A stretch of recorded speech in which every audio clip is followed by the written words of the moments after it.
제 소개를 좀 간단하게 드리고 템포인트 강의를 시작을 할까 하는데요. 저는 왜 웃으십니까? 쑥스럽게. 제가 아메이 사업을 지금 본업으로 하고 있고요. 이 사업을 만나기 전에는 대전에 있는 지역 민방에서 아나운서로 처음 사회생활을 시작을 했었습니다. 그래서 한 2년 정도 방송 생활을 하던 중에 아메이 사업을 저희 아나운서 선배 되시는 분으로부터 전달을 받았고요.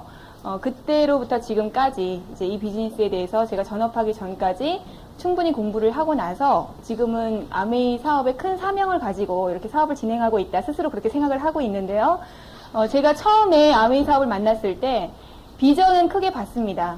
정말 대단한 사업이고 내 인생을 바꿀 수 있는 그런 사업일 수 있겠다. 이런 생각은 했지만 어떻게 해야 되는지, 무엇을 해야 되는지, 성공을 하는지 그런 거에 대해서는 전혀 감을 못 잡고 있었어요. 그런데 결국은 많은 성공자가 43년 동안 진행해 오면서 가장 최고의 성공을 약속하는 그런 방법들을 여러분에게 전수해 주는 것이 바로 시스템입니다. 그래서 요즘에 뭐 시스템을 많이들 얘기하시잖아요. 아메이 사업은 시스템 사업이다, 복제 사업이다, 이런 얘기 참 많이 하시는데 시스템이 뭘까? 지금까지 사업을 진행해 오면서 굉장히 많이 고민을 해봤습니다. 제가 요즘에 내리고 있는 결론은 뭐냐면 나 자신이 시스템이 되셔야 된다라는 것을 요즘에 많이 생각을 하고 있거든요. 그래서 문서상으로는 얼마든지 그 시스템이 존재를 한다는 거예요. 방법론적인 것들이. 그런데 실제로 그것을 어떻게 내가 해 나가느냐, 나 스스로를 그 시스템화 시키느냐에 따라서 그때부터는 정말 사업이 재미있어지시고 쉬워지신다는 얘기죠. 그래서 오늘 하셔야 되는 결단은 뭐냐면 내가 스스로 이 오늘 말씀드릴 10가지를 먼저 해보겠다라는 것에 대한 결단이 필요하신 것 같아요. 첫 번째, 템포인트 중에서 첫 번째가 꿈의 설정 및 결단입니다. 처음에 우리 사업을 권해주시는 스폰서께서나 아니면 어떤 그 그룹 미팅에 가보면 꿈이 뭐냐고 꼭 여쭤보시잖아요. 꿈을 한번 적어보십시오. 이렇게 많이들 말씀하시는데 저도 처음에는 꿈을 적어보라고 이제 말씀을 해주셔서 제 꿈을 적어봐야지 하면서 종이에다가 적기 시작했어요. 그랬더니 딱 3가지를 적게 되더라고요. 좋은 차, 좋은 집, 여행 딱 적으니까 쓸 게 없는 거예요. 그때부터는. 그래서 하여간에 뭐 100가지를 써봐야 된다고 하셔가지고 뭐 북극 탐사 뭐 이런 것도 적어놓고요. 제 꿈이라는 게 없었더라고요. 근데 저는 20대에 이 사업을 만났는데도 불구하고 특별하게 제가 가지고 있는 구체적이고 명료한 꿈이 없었는데 40, 50대 이 비즈니스를 만나신 분들에게는 더할 나위 없이 너무나도 막막한 얘기가 되실 수도 있겠다. 그런 생각을 했습니다. 그래서 처음에 사업을 시작하는 저희 파트너 사장님들께 꿈을 적어보시라고 이렇게 제가 숙제 아닌 숙제를 내드려 보면은 그분들이 그 다음에 꼭 오셔가지고 눈빛이 달라져 계세요. 왜냐면 처음에는 한 20대 이제 아가씨가 꿈을 적어보라 그러는 게 굉장히 황당하시기도 하고 좀 속으로 괘씸하시기도 하고 이러셨을지 몰라도 그 일주일 동안 생각을 해보시는 거예요. 내가 꿈이 뭘까? 그래서 적어보려고 하시는 건 아니어도 생각하시면서 정말 꿈 없이 살았었구나 이런 걸 많이 느끼시게 된다고 그래요. 그래서 그때부터는 정말 자세가 달라지시고 사업을 대하는 마음이 달라지시더라고요. 그래서 이 꿈의 설정 및 결단이란 부분이 첫 번째로 올라와 있는 이유는 가장 중요한 것은 무엇인가를 내가 설정해 놓는 거라는 거죠. 그래서 이것은 어떤 데 많이 비유가 되냐면은요, 바다에 이렇게 배가 한 척 떠 있습니다. 근데 그 배가 최종 목적지가 없이 그냥 막연한 항해를 하고 있다면 절대로 어느 도시인가 어느 육지인가 도착을 할 수 없고 계속 망망대해를 떠돌아다닐 거란 얘기죠. 그리고 항아리에 이제 누에벌레를 올려놨을 때 그 누에벌레들이 앞에 기어가는 누에벌레들을 계속 뒷공무니만 보고 쫓아간다고 그래요. 그런데 그 항아리 속에는 뽕잎틀이 가득 담겨 있는데 밑으로 조금만 기어 내려가면은 가득 담긴 뽕잎이 정말 먹음직스러운 것들이 가득 있는데 앞에 기어가고 있는 그 누에벌레들을 열심히 꽁무니만 보고 쫓아가다가 굶어 죽게 된다는 거예요. 그래서 저는 그러한 몇 가지 이제 예화들을 들으면서 내가 꿈을 설정하는 것이 굉장히 중요하겠다 그런 생각들을 하게 됐습니다. 근데 처음부터는 그렇게 구체적이고 강렬한 꿈이 생기지 않더라고요. 우리 사장님들께서도 꿈 적어봐라, 뭐 생각해보시라 할 때 막연하게 나는 꿈이 없어요 이렇게 말씀하시는 분 참 많아요. 근데 그걸 두려워하실 필요가 없어요. 사업을 진행하시는 동안 계속해서 꿈을 생각하다 보면은 하나하나 그 꿈들이 생각나게 되고, 처음에는 아주 큰 꿈, 뭐가 많이들 있으실까요? 뭐 벤츠 타기, 뭐 집 사기, 뭐 멋진 집을 갖기, 또 뭐 전국 세계 일주하기, 뭐 이런 거 많이 쓰시는데, 점점 그런 추상적인 꿈이었다가 그게 구체적으로 나 강혜안이가, 나 누구누구가 정말 원하는 그 꿈들이 이제는 기록이 되시기 시작하더라고요. 그래서 제가 한 대학에서 인구 통계에 관한 조사를 했다고 합니다.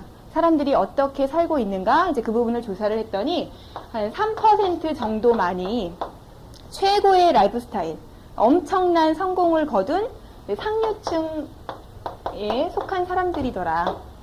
그리고 나머지 10%가 비교적 여유 있게 살고 계시더라. 전체 인구 비율로 봤을 때요. 그리고 한 60% 정도가 겨우 생계를 유지하고 계시는 거예요.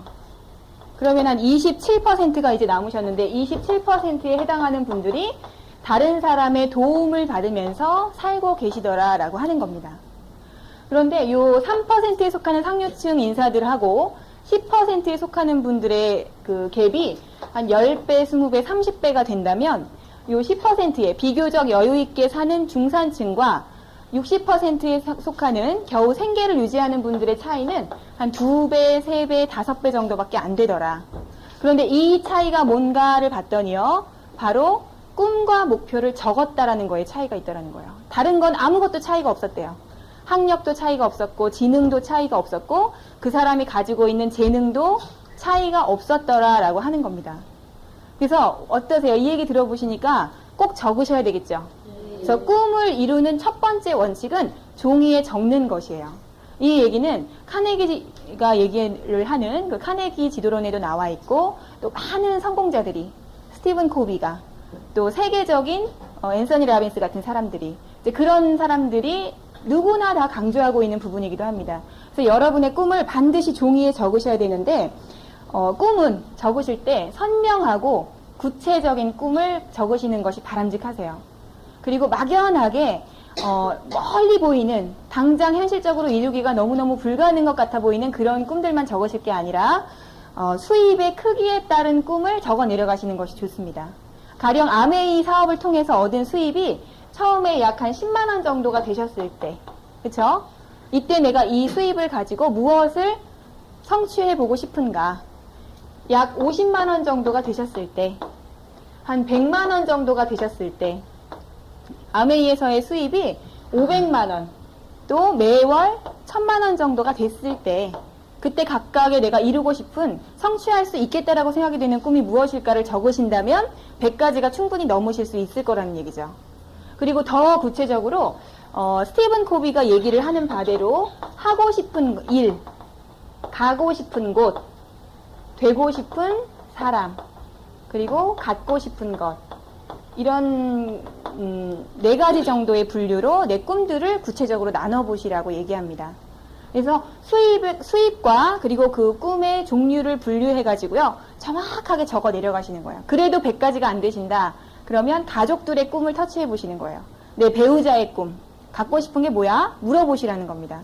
실제로 아메이 사업을 하시기 전에 대부분의 부부가 서로의 꿈이 뭔지를 모르세요. 그래서 어느 사장님이 그런 말씀을 하시더라고요. 리더십 세미나에 가서 내 아내가 황토방을 집안에 짓는 것이 꿈이었다는 거를 그때서야 아셨대요. 리더십 세미나 가기 전까지는 한 번도 모르시다가 거기에 가서 크라운 앰버서더의 방을 보시고 그 배우자가 나도 저런 방을 갖는 것이 꿈이야 라고 말했을 때 그때 아셨다는 얘기죠. 그래서 우리가 평생을 살면서 서로의 꿈이 뭔지를 서로 터치하는 경우가 거의 없는데 자녀에게도 마찬가지시라는 거예요. 아메이 사업을 한다고 무조건 혼자서 밥 먹어라, 혼자서 숙제해라 이렇게 그냥 방치하지 마시고 왜 혼자서 모든 것들을 해내야 되는지, 그리고 너의 꿈은 뭔지, 그걸 이루기 위해서는 엄마 아빠가 어떻게 해야 되는지 그런 것들을 같이 공유하시는 작업이 굉장히 중요하더라 하는 겁니다. 그리고 이 꿈들을 적으시고 나서 최종 기한을 정하시는 것이 또 상당히 중요한 것 같아요. 저는 요즘 들어서 제가 다이아몬드가 되면 하는 꿈을 참 많이 설정하거든요. 지금도 얼마든지 사거나 가볼 수 있는 그런 곳들임에도 불구하고 제가 무엇인가를 성취했을 때 그때 나 자신에게 보상하리라. 이렇게 생각을 하고 나니까 지금은 오히려 여유가 생기면서 그때를 상상하면서 더 즐겁게 사업을 하게 되더라고요. 그래서 우리 사장님들이 내 다음 목표, 가령 SP를 성취했을 때 나 자신에게 이러이러한 것을 보상하겠다라는 그 보상을 반드시 정해두시라는 거예요. 예를 들어서 플래티늄을 성취했을 때, 또 에메랄드를 성취하셨을 때 열심히 일한 나 자신에게 어떠한 보상을 해줄 것인가 미리 구체적으로 생각하시라는 겁니다. 그런데 그런 꿈들이 어떤 종류라면 더 좋냐면 생각만 해도 막 가슴이 두근두근하고 터져 나갈 것 같고 막 정말 기분이 막 용서숨치고 그런 꿈들을 세우시라는 거예요. 그리고 그 꿈들을 매일매일 최소한 2번 이상 시각화 시키시라는 겁니다. 상상하시라는 거죠. 마음속으로 연상작용을 하시면서 정말 나 자신을 아주 동기부여 줄 수 있는 그런 꿈들을 생각하시라는 거죠. 그리고 이러한 꿈들을 쭉 적어 내려가고 찾아내시고 난 다음에는 어떤 걸 하셔야 되냐면은 결단을 하셔야 돼요. 결단. 근데 아메이 사업은 결단을 통해서 이루어지시기 시작한다라고 해도 과언이 아닌데 저에게는 처음에도 이 결단이라는 부분이 참 어색하고 이상했었어요. 사업을 하면 되지 굳이 왜 결단을 해야 될까 그랬는데 제가 이 사업을 지금까지 정말 놓치지 않았던 이유는 제 인생에서 떠나보내지 않고 그냥 잠깐 해봤다가 나 그거 해봤어 라고 얘기하지 않고 지금도 아메이 사업을 할 수 있게 된 이유는 제가 결단했기 때문인 것 같아요. 그래서 그 결단이 매일매일 이루어지고 또 연속적으로 이루어지신다면은 처음에는 결단을 하시고 나서도 실패를 하시는 것이 너무 당연하다라고 생각을 하시게 됩니다. 저 같은 경우도 처음에 책을 매일 읽어야지 그리고 미팅에 매일 나가야지 이렇게 결단을 합니다. 그런데 그 결단이 쉽게 또 흐지부지 되는 경우가 너무 많죠. 그래서 그때 자포자기하면서 나는 안 되나 보다 이렇게 생각을 하시기가 쉬운데 모든 결단은 내가 새로운 무엇인가를 성취하겠다라고 180도 정말 내 인생을 완전히 바꾸겠다라고 결단하시는 순간부터 이루어지시기 시작한대요. 그래서 이 결단이라는 근육을 강화시키시려면은 결단을 많이 해보시는 것이 좋다고 그래요. 저희 스폰서께서도 저한테 매일매일 결단하고 매 순간 결단하라고 얘기해 주셨었거든요. 이렇게 더우면 또 더위에 지쳐서 추우면 나가기 싫어서 우리가 매일매일 스스로에게 좌절을 하게 되는데 그 순간마다 다시 일어서시는 거 그것이 진정한 결단인 것 같고요. 결단을 하시고 나면은 우선순위가 달라지시게 됩니다. 그래서 우선순위에 대해서 모든 일의 성격을 4가지로 분류를 하는데 첫 번째가 뭐냐면은 급한 일이에요. 정말 급하고 그렇지만 중요하지 않은 일. 그리고 두 번째 사분면에 들어가는 게 뭐냐면 급하면서 중요한 일. 세 번째는 급하지도 않고 중요하지도 않은 일. 네 번째는 급하지 않은데 정말 중요한 일. 근데 대부분의 평범하게 그리고 웬만큼 그냥 그럭저럭 살고 있다라고 하는 분들이 주로 일의 우선순위를 어디에 두시냐면 급하면서 중요한 일에만 두세요. 저도 그랬었거든요. 매일 아침에 일찍 일어나서 회사에 나가고 그리고 회사 업무를 열심히 보다가 저녁에 퇴근하고 또 내일을 위해서 일찍 자거나 아니면 뭔가를 또 준비해야 된다는 불안감 때문에 학원을 가거나 아니면 운동을 하거나 뭐 이런 식으로 꿈 없이 계획 없이 살다 보니까 급한 일부터 먼저 하게 되더라고요. 근데 이 급하면서 중요한 일들을 대부분의 보통 사람들이 하고 있다면 결단을 하신 분들은 뭘 먼저 하시냐면 인생에서 급하지는 않은데 매우 중요한 일들을 꼭 시간 투자를 하시게 된다는 사실입니다. 그래서 급하지는 않은데 중요한 일 그게 뭔가 한번 생각을 해봤더니 우리가 이루지 못했던 꿈이더라고요. 꿈을 이루는 거는 얼마든지 지연시키셔도 상관이 없어요. 오늘 당장 내가 밥을 먹고 사는데 크게 문제가 안 되기 때문에. 그런데 우리 인생 전체를 놓고 봤을 때는 꿈이라는 게 굉장히 중요한 거더라고요. 그리고 건강함. 우리 IMF가 오기 전까지만 해도 회사에 목숨 걸고 사는 분들 너무 많았었죠. 평생 회사에 한 몸 바쳐 열심히 일을 했지만 그런데 결과는 너무너무 열악한 그런 그 회사 생활로 인해서 정말 시간에 쫓기는 그리고 술과 담배 뭐 이런 여러 가지 것들로 인해서 내 건강함을 잃게 되시는 경우가 너무 허다했었습니다. 그런데 모든 아메이 사업에서의 성공도 결국은 체력이 뒷받침되셔야 하는 거더라고요. 제가 요즘에도 운전을 참 많이 하고 다니는데 평균 1년에 한 5만 킬로 정도를 이제 다니거든요. 그런데 건강하지 않았더라면 뉴트릴라이트가 없었더라면 제가 그렇게 열심히 다닐 수 있었을까 이런 생각을 하거든요. 그래서 이런 건강함도 급하지는 않지만 매우 중요한 나의 기본적인 바탕이 되어야 되는 부분이더라는 거죠. 그리고 또 급하지 않은데 중요한 일, 가족과의 시간 보내시는 거 너무너무 소중합니다. 그래서 정말 회사 일에 목숨 걸고 내 성공을 위해서 달리던 분들이 대부분 보면 가정생활은 부조화를 이루시는 경우가 많거든요. 근데 아메이 사업에서는 성공과 동시에 점차적으로 가족이 더 화목해지시는 방향으로 변화되시는 것이 허다해요. 저 같은 경우도 제가 플래티늄, 루비, 사파이어 이렇게 성취를 해오면서 가족들, 특히 부모님의 반대가 가장 극심했었는데 에메랄드를 성취하고 나서부터 부모님께 생활비도 드리고 또 용돈도 따로 드리고 이러니까 부모님의 반응이 굉장히 많이 달라지시더라고요. 그리고 그 모습을 지켜보는 저희 형제들의 반응도 달라지기 시작을 하는 거예요. 그래서 그걸 보면서 아메이 사업을 열심히 집중적으로 했더니 다른 것들은 저절로 이루어지는구나. 그래서 우리가 20대 80의 사회 참 많이 얘기하시죠.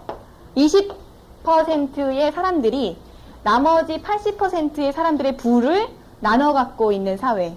그런 사회가 20대 80의 사회인데 이 20대 80 법칙은 일의 우선순위에도 적용을 한다고 그래요. 그래서 우리가 20%의 중요한 일을 우선적으로 처리하시다 보면은 나머지 80%의 별로 중요하지 않은 일들은 저절로 이루어진다라는 거예요. 그래서 이 꿈, 또 건강, 가족, 그리고 미래를 준비하시는 거 굉장히 중요합니다. 그런데 대부분은 친구를 만나는 일에 아니면은 운동을 하는 일에 아니면 조금 가족과 여유를 보내고 뭐 잠깐 즐기는 그런 일들에 먼저 시간을 쏟으시면서 미래를 준비하는 데는 전혀 시간 투자를 안 하고 계신 경우가 많더라는 거죠. 근데 저는 이 급하지 않지만 중요한 일에 뭘 또 하나 넣고 싶냐면 아메이 사업이라는 거를 넣고 싶어요. 아메이 사업도 마찬가지더라고요. 절대로 급한 일이 아니더라고요. 내가 안 하면 그만이고 내가 하면 하는 건데 누구도 나한테 강요를 하지 않기 때문에 우리는 대부분 이 일을 급한 일이라고 생각을 안 해버립니다. 그래서 결단을 하시지 않고 이 우선순위를 세우지 않으면 아메이 사업의 비전을 크게 보셨다 하는 분들이라도 결국은 해내시지 못하는 이유들라는 거죠. 그래서 아메이가 사람이 너무 많아서 가입자가 너무 많아서 뭐 이미 포화 상태여서 아니면 벌써 한국 아메이 역사가 뭐 11년이 넘어서 그래서 성공을 못 하시는 게 아니라 내가 결단하지 않고 우선순위로 아메이 사업에 시간 투자를 안 하고 계시기 때문에 성공을 못 하시는 거더라는 거예요. 그래서 저도 결단과 우선순위를 세우는 데 있어서 정말 이 급하지 않고 중요한 일들에 아메이 사업에 내가 내 시간을 투자했을 때 나머지 80%의 일들이 해결될 것이라고 믿고 했더니 정말 그 일들이 이루어진다는 걸 요즘엔 참 많이 느낍니다. 그래서 이런 우선순위를 세우시고 나면 그때부터는 실제로 네트워크를 만드시는 작업, 누군가를 후원해 나가시는 작업이 필요하시게 돼요. 그래서 두 번째, 10포인트 중에 두 번째가 명단 작성입니다. 우리 명단을 가지고 계신 분 손 들어보세요. 예, 100명 이상의 명단을 가지고 있다. 대단하십니다. 벌써 이분들 뭐 핀이 이미 SP 이상이시거나 아니면 사업이 굉장히 잘 되고 계시거나 뭐 이런 분들이시라 생각이 됩니다. 저도 명단 작성, 이름 적어라 그랬더니 그게 굉장히 처음에 듣고 나니까 불안하더라고요. 이거를 왜 내가 적어야 되나? 그리고 이 사람들한테 내가 뭔가를 찾아가서 얘기를 하거나 팔아야 되는 거 아닌가? 뭐 이런 선입견을 누구나 가지고 계시기 때문에 처음에 적는 거를 두려워하시거든요. 그런데 이 명단이라는 거는 아메이 사업에서 아무것도 필요하신 게 없어요. 경험도 필요하신 게 없고 자본도 필요하신 게 없고 그리고 내가 어떤 이 사업에 필요한 무엇인가 뭐 학력이나 또 재능이나 이런 것들을 필요하시지 않는데 뭐가 필요하시냐면 명단이 필요해요. 휴먼 네트워크로 이루어지기 때문에. 그래서 명단을 처음에 딱 적으시라고 하면 가서 전할 사람이 없다고 대부분은 말씀하시거든요. 그런데 명단 작성을 하실 때 가장 중요한 것은 내가 먼저 결정하시지 말라는 거예요. 이 사람은 바쁘니까 못할 거야. 이 사람은 지금 돈이 많으니까 전혀 관심을 보이지 않을 거야. 뭐 이 사람은 지금 뭐 나이가 너무 많으니까, 이 사람은 너무 젊으니까 이런 식으로 내가 다 평가를 해내시고 나면 적을 명단이 전혀 안 나오더란 얘기죠. 그래서 어떤 식으로 명단을 작성하시면 되냐면은 내가 아는 모든 사람의 코끝에 손을 딱 대보고 거기서 콧김이 나온다. 그러면 다 명단을 적으시면 된대요. 그래서 아는 사람을 모두 적는데 이때는 그 사람이 할 건지 안 할 건지를 고려하시지 말라는 얘기입니다. 그래서 명단도 최소한 100명 이상이 나오시면 좋겠습니다. 라고 저희 10포인트에서 얘기를 하고 있는데요. 이분들의 100명 이상의 명단을 가지시기 위해서는 역시 꿈을 적으시듯이 분류를 해서 적으시는 게 좋아요. 처음에 가장 만만한 상대가 누구세요? 가족이죠. 예, 친구가 만만하신 분은 친구부터 적으시면 됩니다. 가족과 친구, 동기, 동창을 쭉 적어 내려가시는데 가족은 또 외가, 또 친가 이렇게 분류하실 수 있겠죠. 일단은 모든 분들을 다 적어 내려가세요. 혹시 그분의 성함을 모르신다 하더라도 일단은 뭐 누구 엄마, 뭐 누구 아빠 이런 식으로 적으셔도 상관이 없겠습니다. 그래서 이 명단을 가족, 또 동기, 동창, 그리고 직업상에서 만난 분들 있으실 수 있겠죠. 또 이웃, 뭐 우리 집 앞에 슈퍼 아줌마, 내가 잘 가는 단골 분식집 아저씨, 뭐 우리 동네 세탁소 아줌마, 뭐 이런 식으로 그분들의 명단도 다 내 명단 속에 들어가실 수 있습니다. 그리고 취미 활동을 통해서 만난 분들 있으실 수 있겠죠. 또 종교 활동을 통해서 만난 분들. 그 밖에 어떤 모임이라도 우리는 이미 아메이 사업을 하시기 전부터 나를 통해서 형성되고 있는 그런 네트워크를 다 소유하고 계세요. 그게 휴먼 네트워크예요.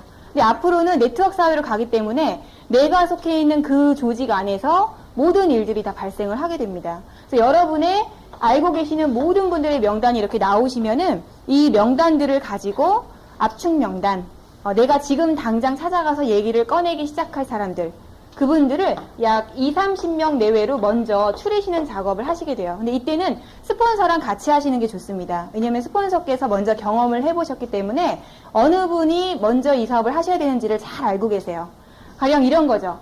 가족 중에서도 누군가 가장 오피니언 리더십이 있는 분, 이분이 얘기를 하면 사람들이 좀 믿을만하고 그분이 얘기하면 아메이가 아니라 어떤 거라고 해도 일단은 사람들이 관심을 가져볼 만한 분, 그러니까 조금 얘기를 꺼내기 어려운 대상, 그런 분들에게 먼저 플랜을 보여주시는 것이 좋습니다.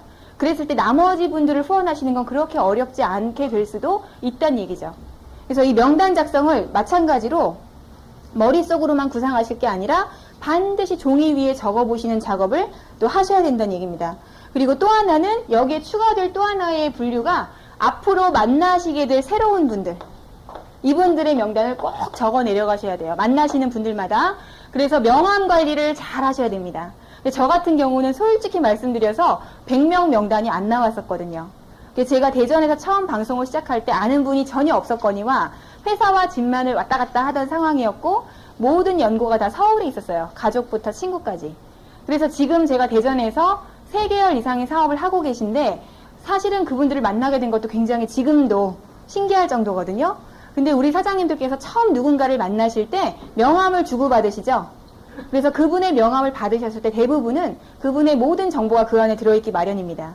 요즘에는 전화번호나 주소, 그분의 직급뿐만 아니라 이메일 주소까지 다 적혀있죠. 그래서 내가 그 사람에게 후원할 수 있는 얼마든지 그 정보를 전해줄 수 있는 가능성이 그 안에 다 담겨 있어요. 그래서 그 명함을 받으셔서 그냥 명함으로 관리를 보관을 하시는 게 아니고 내 명단 속에 그걸 옮겨 적으시는 작업. 그리고 매일매일 후원하러 갈 데가 없을 때 그 명단을 쳐다보시면 서로의 기가 통해서 다시 만나게 되실 확률도 높아지시고 그분도 저를 생각하게 될 경우도 많아지고 뭐 이런 얘기들을 많이 하시게 됩니다. 그래서 그 새로운 분들을 명단 속에 넣으시는데 다이아몬드를 성취하신 분들의 맵을 보니까 80% 이상이 아메이를 내가 시작하기 전에 알았던 인맥보다 아메이 사업을 알고 나서 새롭게 만나게 된, 새롭게 형성된 인간관계를 통해서 맵을 만들어내신 경우가 80% 이상이시더라는 거죠.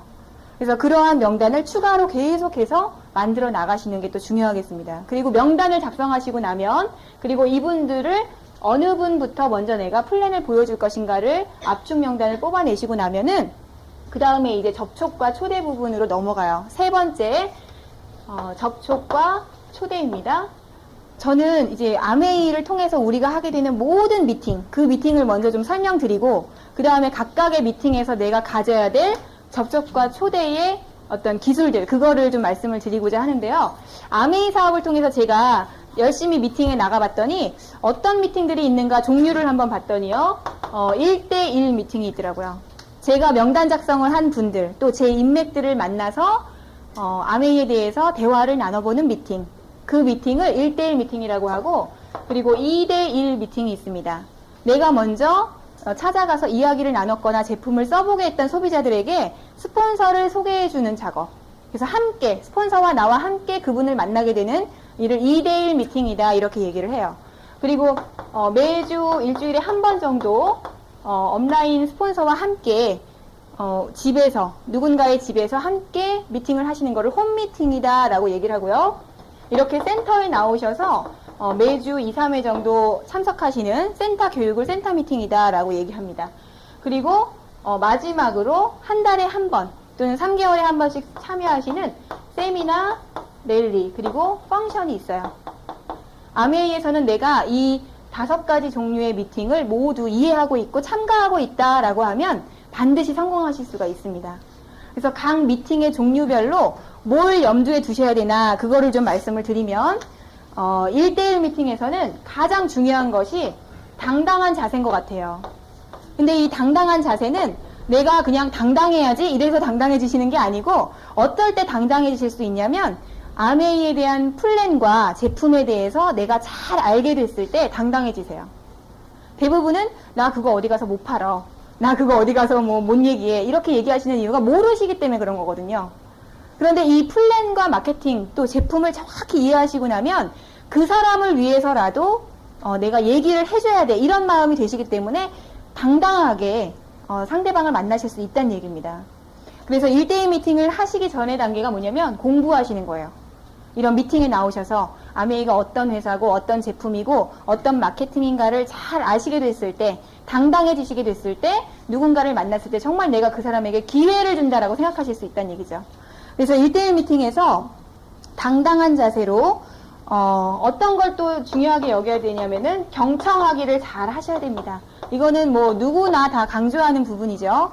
근데 저도 처음에 제가 가장 실수했던 게 친구나 가족을 만나서 저만 떠드는 거였어요. 한 2시간 이렇게 아메이에 대해서 막 제가 얘기를 여행은 어떻고 회사는 어떻고 제품은 어떻고 막 얘기를 하면 제 친구나 가족들은 너무너무 그 얘기를 듣기가 부담스러운 거죠. 그래서 조금 다른 얘기를 해보려고 나 지금 회사에서 이런 일이 있었는데 좀 그게 힘들더라 이렇게 얘기를 해보려고 꺼내면 제가 그러니까 아메이를 해야 된다고 딱 잘라서 또 아메이로 연결을 시키는 거예요. 그래서 그렇게 저만 얘기를 하는 식으로 상대방과 1대1 미팅을 아무리 해도 사람들이 다 부담스러워하고 도망가려고만 하지 그거 정말 그래? 좀 알아봐야 되겠네? 이런 생각을 하는 분은 별로 없더라고요. 그래서 초기에 제가 전문가가 아니라 가족이나 친구를 괴롭히고 다니는 사람이 아니었나 그 생각을 참 많이 해보거든요. 그래서 어느 책을 봤더니 그때부터 좀 고민이 돼서 카네기 지도론이나 이런 인간관계론 이런 것들을 읽어보니까 이 경청하기에 대해서 정말 강조를 하더라는 거죠.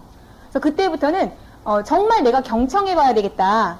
그래서 여기까지 막 나오려고 하는 거를 꼭 참고 상대방 얘기를 열심히 고개를 끄덕끄덕 해주면서 맞아 그래 하면서 계속 들어주는 겁니다. 그래서 여러분이 한 한마디를 하실 동안 상대방이 3마디 정도를 하실 수 있도록 그렇게 상대방의 이야기에 경청을 해주시는데 경청을 잘 하시려면은 어떤 분이 되셔야 되냐면은 질문을 하는 분이 되셔야 돼요. 상대방에게 질문을 던지는 분. 내가 질문을 받아서 그 질문에 답변해 주느라고 땀을 뻘뻘 흘리시는 그런 대화가 아니라 내가 상대방에게 질문을 던지시는데 어떤 순서로 던지시라고 보통 권하냐면 FORM 폼에 입각해서 던지십시오 라고 얘기를 합니다. 그래서 이 폼이 뭔가 봤더니 F가 패밀리예요. 가족들의 안부를 먼저 물어보시라는 거예요.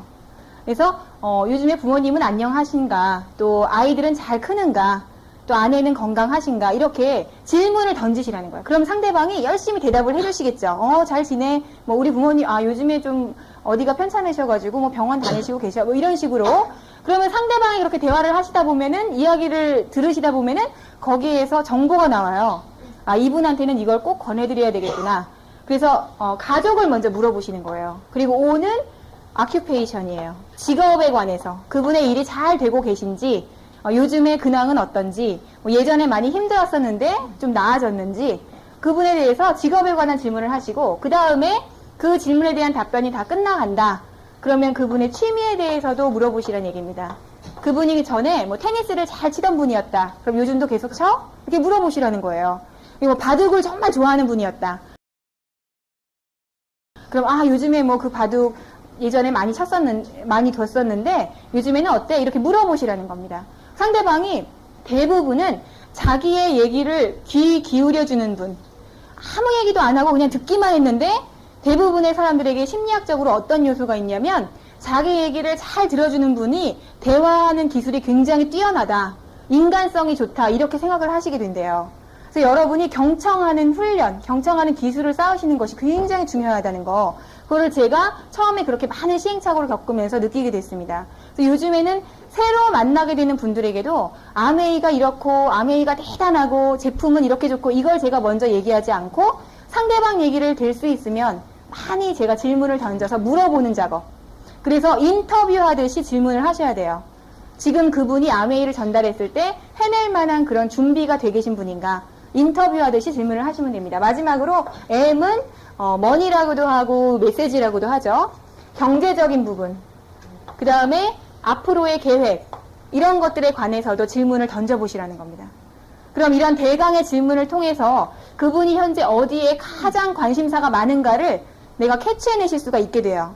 그러면 그분에게 맞는 아메이는 참 여러 가지 각도를 가지고 있잖아요. 건강함도 있고 아름다움도 있고 또 경제적으로 자유로워질 수 있는 아메이도 있고 시간적으로 자유로워질 수 있는 아메이도 있고 또 인정받을 수 있는 아메이도 있고 여러 각도가 있는데 이분은 어떤 아메이를 먼저 터치했을 때 가장 동기부여를 받을 수 있을 것인가, 여러분이 먼저 그분으로부터 찾아내실 수가 있어요.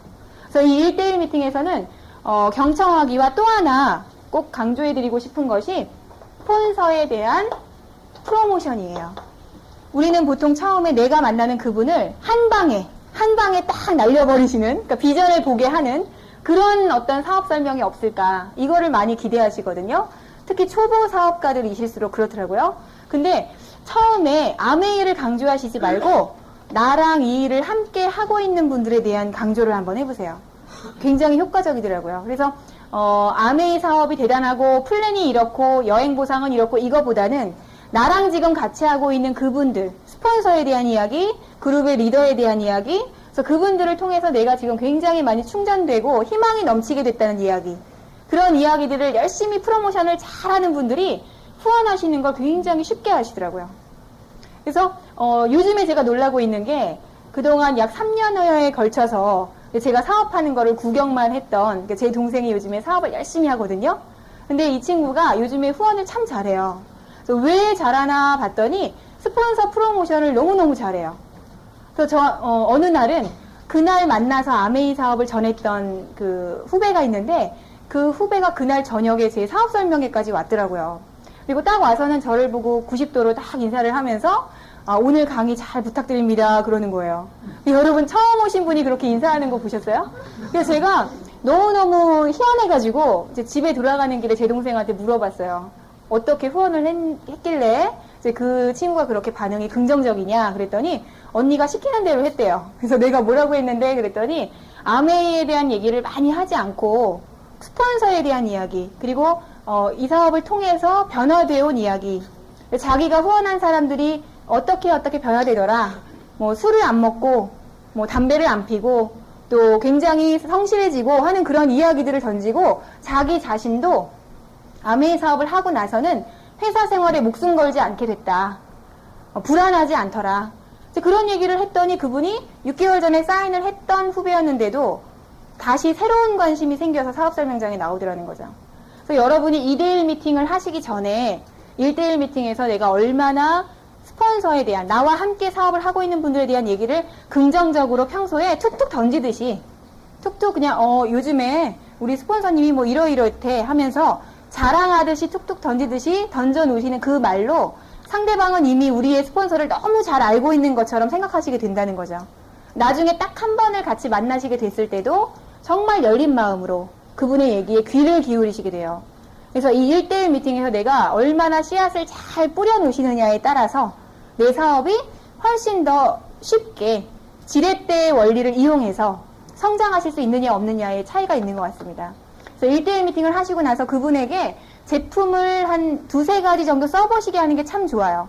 그래서 그분이 아메이가 뭔진 몰라도 나는 절대 안 할 건데 이거 제품은 좋네, 뭐 이 정도로 느끼시게끔 그분을 잘 후원하고 계시다가 스폰서를 만나게 해주시는 것이 2대1 미팅입니다.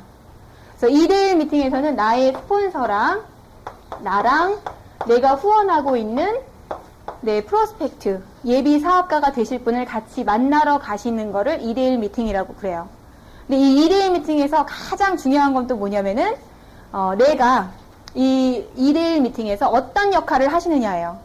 그래서 저는 아메이 사업이 팀워크 사업이라고 강조를 하고 싶어요.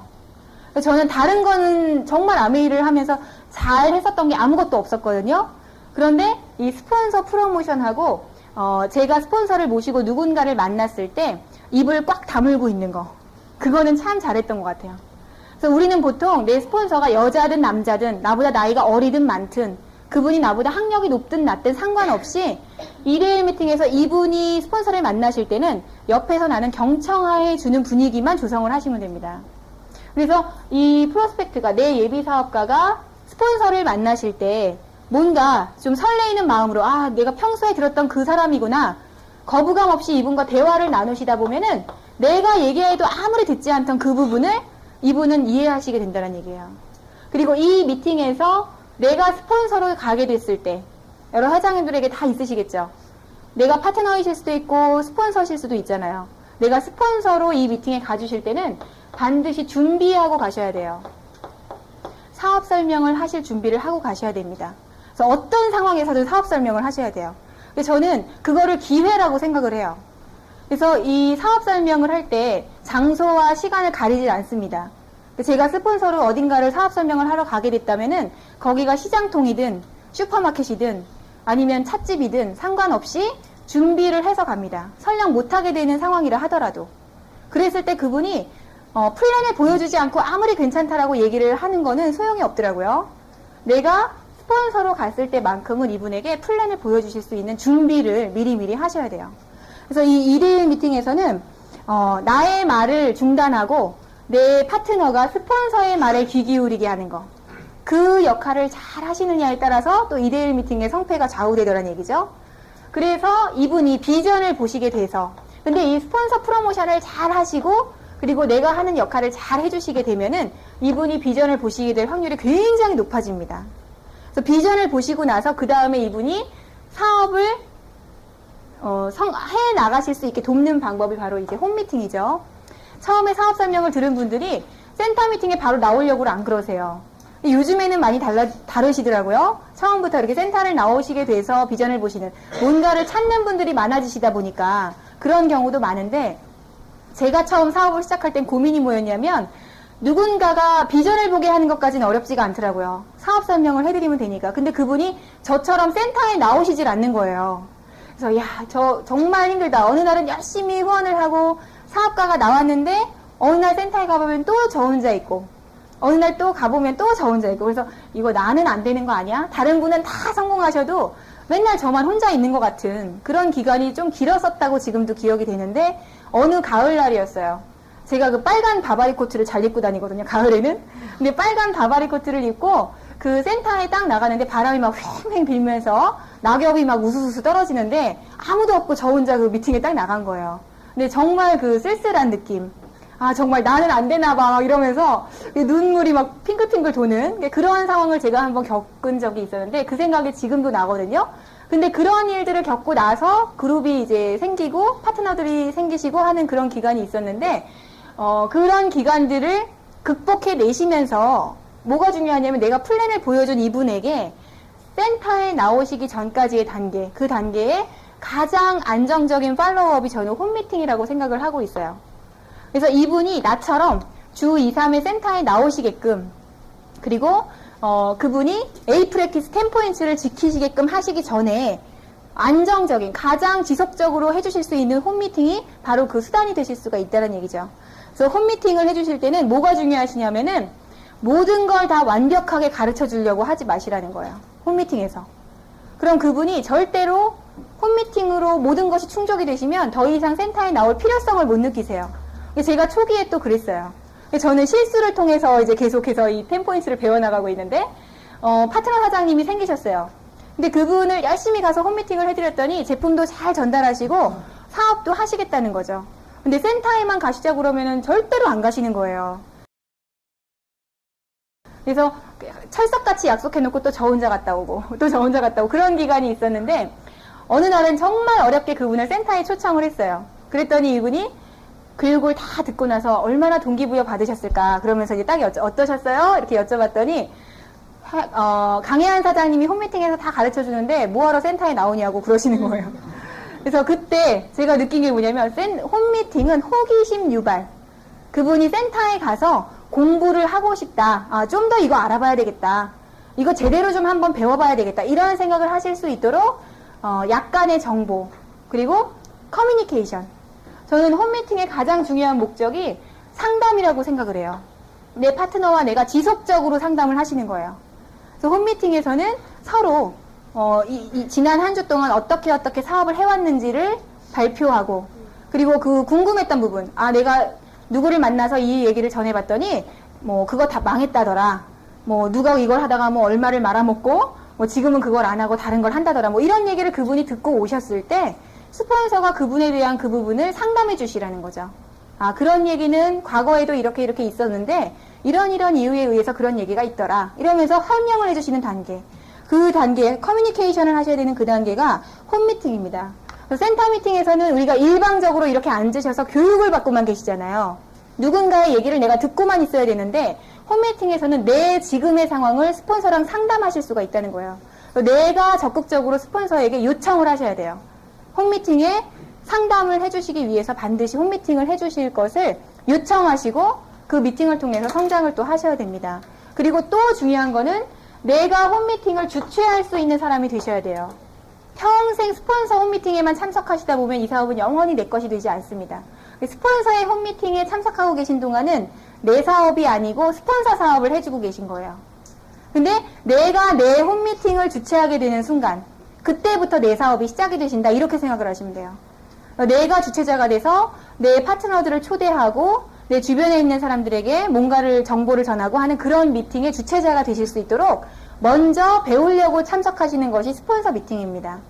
그래서 이 홈미팅에서 이러한 과정들을 계속 반복하시면서 여기서 새롭게 또 센터 미팅에 참석하는 분들을 한 분 한 분 나처럼 원칙을 지키는 리더로 이끌어 주시는 것이 또 센터 미팅이죠. 센터 미팅에서는 저는 가장 중요한 것이 뭐라고 생각하냐면 내가 원칙을 지키는 거다라고 생각을 해요. 제가 아까도 말씀드렸지만 아무도 미팅에 참석하지 않고 제가 혼자서 참석하고 있다고 느꼈던 기간이 저는 조금 길었던 편이었던 것 같아요. 다른 분들보다도. 그런데 그때마다 저도 속으로는 갈까 말까 고민을 했었던 그런 기간도 있었지만 절대 원칙을 지켰어요. 왜 지켰냐면 처음에 단순 무식하라고 그러잖아요. 어느 리더가 100번을 미팅에 참석하면은 SP가 되신대요. 누가 오든 안 오든. 그래서 처음에는 그 100번을 참석해보자. 이러고 좀 알아보자. 이런 마음으로 참석을 하기 시작했습니다. 근데 참석을 하다 보니까 방송을 하다가 피곤하기도 하고 지치기도 하고 어느 날은 감기 몸살 때문에 약을 먹어서 제정신이 아니고 해롱해롱 하기도 하고 어느 날은 너무 눈이 많이 와서 가기 싫기도 하고 그런 날이 계속 반복되잖아요. 근데 그날 내가 갈 것이냐 말 것이냐 고민하시면 사업가가 아니시라는 거예요. 어떠한 상황이 있더라도 간다라는 결단을 하시는 분이 사업가십니다. 진정한 리더시거든요. 그래서 내가 정하세요. 주 2회 또는 주 3회 미팅에 나가는 센터 미팅에 참석하는 횟수를 정하시고 그날만큼은 어떤 일이 있어도 참석하겠다라는 것이 바로 센터 미팅의 첫 번째 가지셔야 될 원칙이에요. 그래서 아무도 오지 않으셔도 내가 원칙을 지키면서 참석하시다 보면은 반드시 파트너가 나타나세요.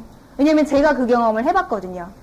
저는 처음에 대전에서부터 사업을 시작했기 때문에 서울에 센터 미팅을 나서기 시작할 때 매주 일주일에 한 번씩 대전에서 서울을 올라왔었어요. 지금은 서울에서 대전을 내려가는데 그때는 대전에서 서울을 올라왔었거든요. 근데 처음에 제가 잠실센터를 나가게 됐을 때 저희 파트너 사장님 뿐만 아니라 스폰서 사장님들도 참석을 안 하고 계실 때였어요. 서울센터에. 근데 거기에 배낭을 하나 딱 메고 이제 처음 딱 들어갔는데 윤영삼 사장님이 저를 보고 누구시냐고 물어보시더라고요. 제가 막 성큼성큼 들어가니까. 그래서 저 대전에서 사업하는 누구누구 스폰서님의 파트너라고 그랬더니 이제 그분은 저를 모르시죠. 저는 그분을 아는데.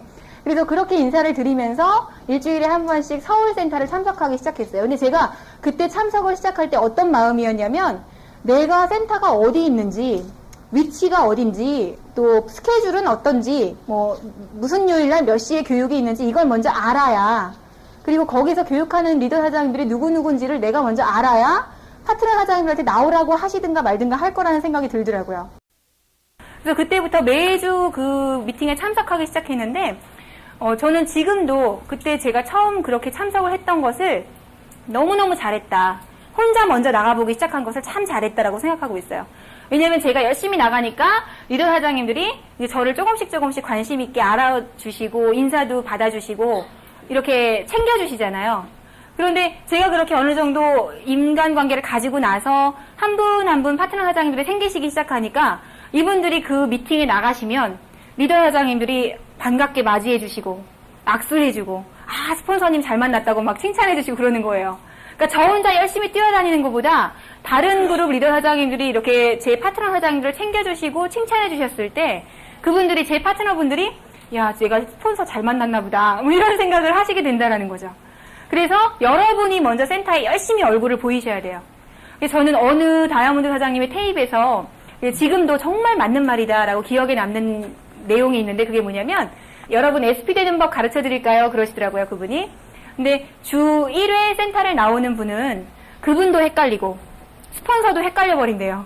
그래서 그분도 나오면 해야 될 것 같고 집에 가면 안 해야 될 것 같고 스폰서도 저분을 도와줘야 될 것 같고 안 나오면 안 도와줘야 될 것 같고 그래서 주 1회 나오는 분은 아예 안 나오시는 게 낫다 그러시더라고요.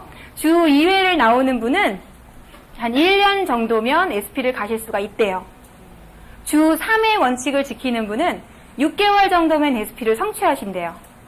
근데 주 4회를 나오는 분, 주 4회 나오는 분 손 들어보세요. 4회 이상 나오는 분. 역시 장영규 사장님. 예, 대단하십니다.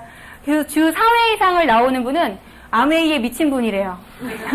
그래서 그분은 3개월 안에 반드시 SP를 성취하신대요.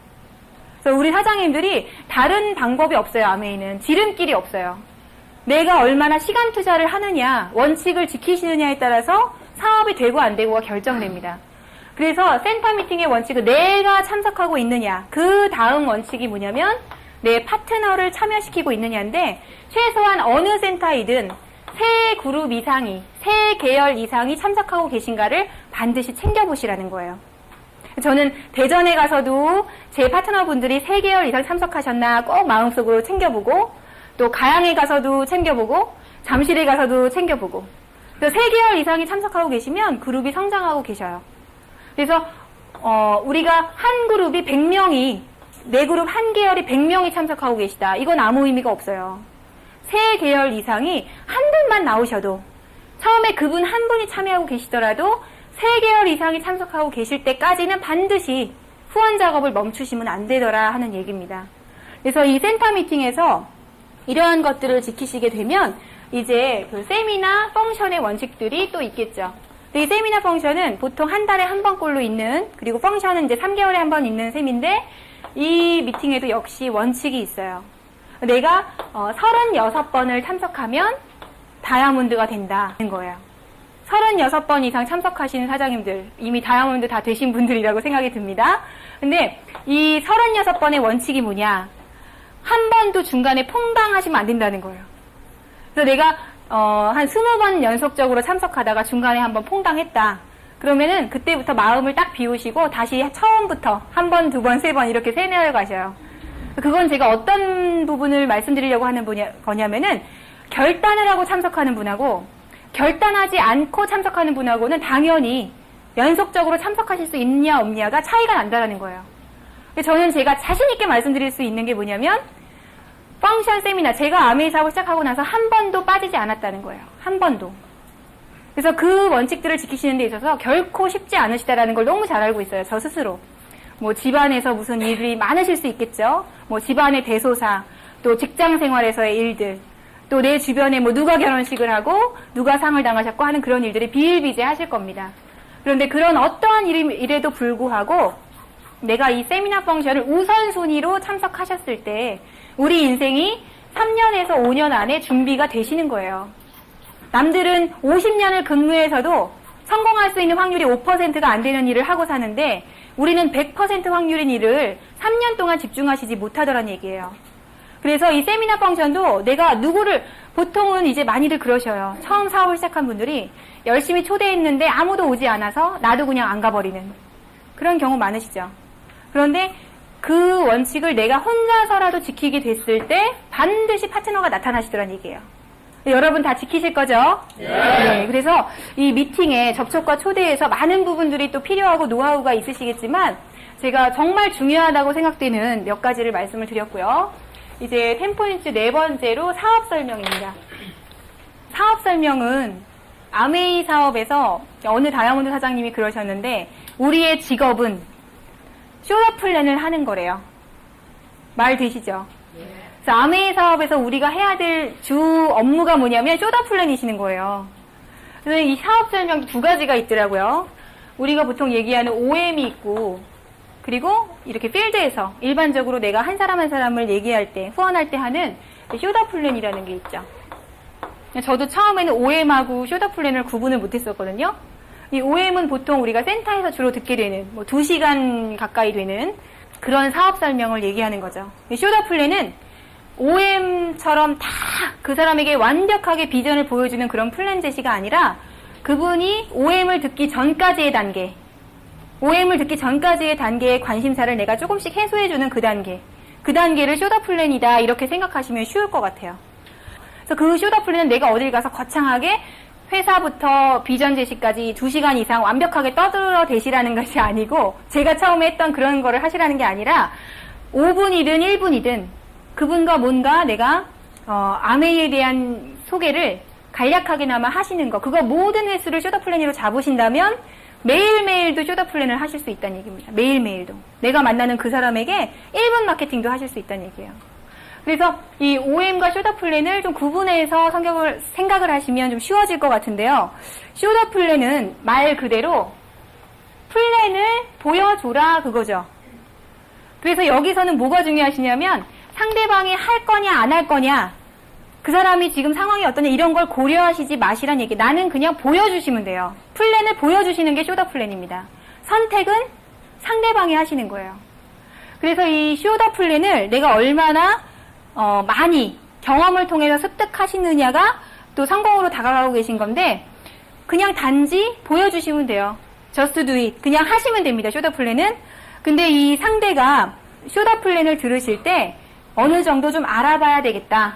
아니면 내가 생각하듯이 그렇게 나쁜 건 아니구나. 뭐 이 정도의 호기심 유발을 하실 수 있을 때까지만 얘기를 해주시고 그 다음에 딱 스톱을 하시는 것이 또 기술이에요. 근데 저도 처음엔 그게 제어가 안 되더라고요. 제어가. 근데 하면 할수록 이제 어디까지만 오늘은 말씀을 드려야 되겠다. 이것을 제가 스스로 제어할 수 있게 되는데 이 상대방의 호기심을 유발해 주시기 위해서는 그분의, 아까도 강조했지만 경청하기를 잘하셔야 돼요. 상대방이 어디에 관심 있는가를 듣다 보면 그분이 어떤 부분을 듣고 싶어 하겠구나를 아시게 된다는 거죠. 그래서 가령 아메이에 대한 얘기를 내가 딱 한마디 던졌는데 상대방이 그거 피라미드 아니야? 아니면 뭐 너무 비싸잖아? 이렇게 대답하셨을 때 그분에게 유통구조를 간단하게 또는 수익구조를 간단하게 1차 모델만 설명을 해주시는 거, 그것도 모두 쇼다 플랜에 들어가실 수 있다는 얘기예요. 또 미래에 대한 거, 시대의 흐름에 대한 터치. 야, 요즘에 뭐 1인 다직업 시대라더라. 그런 얘기에 대해서 대화를 나누시는 것도 쇼다 플랜에 해당이 되시더란 얘기입니다. 그래서 평소에 하셔야 되는 것은 이 쇼다 플랜을 주로 많이 하셔야 되고, OM은 왜 하셔야 되냐면 아까도 말씀드렸지만 내가 나의 파트너를 위해서 정말 정확하게 플랜 제시를 해줘야 될 때, 또는 앞으로 여러 사장님들이 결국 이 강의 하시는데 올라오셔서 사업 설명을 누군가에게 해주실 수 있는 리더가 되실 거잖아요. 그래서 그때를 위해서 연습을 많이 해두셔야 되는 게 또 OM이라는 거죠.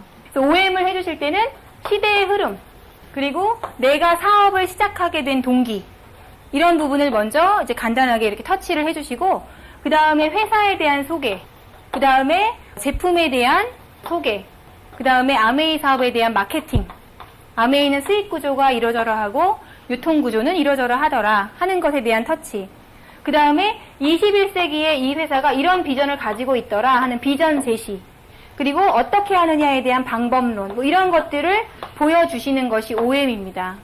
그래서 이 OM도 많은 다이아몬드 사장님들 얘기를 또 들어보니까요, 평소에 연습을 많이 하셨다 그러죠. 뭐 아이들 과자값 주면서 앉아서 들어봐라, 뭐 거울 보고 하셨다는 분들도 있고, 뭐 하도 이제 할 데가 없으니까 뭐 숲속에 가서 하셨다는 분도 있고, 뭐 천차만별이신데, 내가 평소에 많이 연습을 해두셔야 되는 이유가 있더라고요. 예, 저는 처음에 OM을 하고 섀도우 플랜을 하는 것이 굉장히 어려운 일이라고 생각을 했었어요. 그래서 누군가 특별한 사람만이 할 수 있는 일이다라고 생각을 했었는데, 어느 순간부터는 제가 해야 되겠더라고요. 그래서 그때부터 이제 OM을 하게 됐는데, 우리가 말을 통해서, 연습을 통해서 자꾸 하시다 보면은 뭐가 늘어나시게 되냐면, 처음에는 굉장히 긴장되고 내가 무슨 얘기를 하는지도 전혀 못 알아들으시다가 점점 내가 하고 있는 얘기가 내 귀에 들리고, 그 다음 단계는 내가 상대방한테 얘기해주고자 하는 내용을 정확하게 찝어서 얘기하실 수가 있게 돼요. 처음부터 잘하는 분은 아무도 안 계시더라는 거죠. OM 섀도우 플랜을.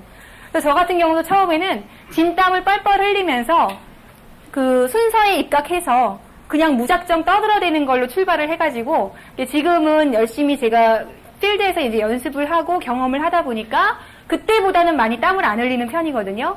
근데 제가 굉장히 동기부여됐던 얘기가 뭐냐면 링컨 대통령에 대한 얘기였어요.